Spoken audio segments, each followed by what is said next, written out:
পলক সাবেক ডাক এবং টেলিযোগাযোগ এবং তথ্য প্রযুক্তি প্রতিমন্ত্রী বর্তমানে আদালতে নতুন এক অনুরোধ জানিয়েছেন। তার আইনজীবীর মাধ্যমে তিনি দাবি করেছেন শারীরিক অসুস্থতার কারণে তাকে হাইকমোড ব্যবহারের অনুমতি দেওয়া হোক।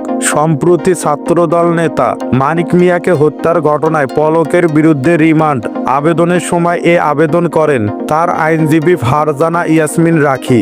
শুনানিতে বলা হয়, পলক বর্তমানে কোমর ব্যথায় ভুগছেন এবং লো কমোড ব্যবহার করা তার জন্য কষ্টসাধ্য।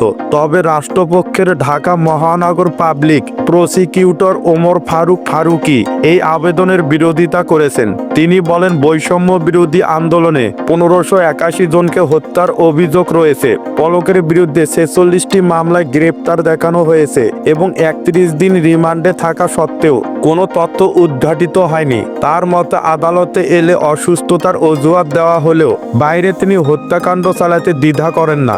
এদিকে পলকের আইনজীবী আদালতে জোর দিয়ে বলেছেন তার শারীরিক অবস্থা অত্যন্ত সংকটাপন্ন।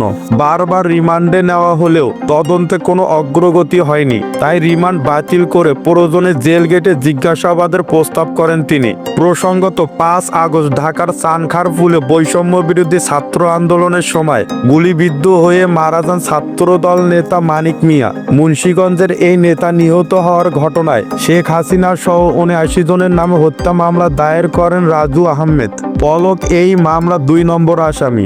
অবশেষে আদালত 3 দিনের রিমান্ড মঞ্জুর করেছেন। তবে হাইকমোড ব্যবহারের বিষয়ে কোনো নির্দেশনা এখনো আসেনি।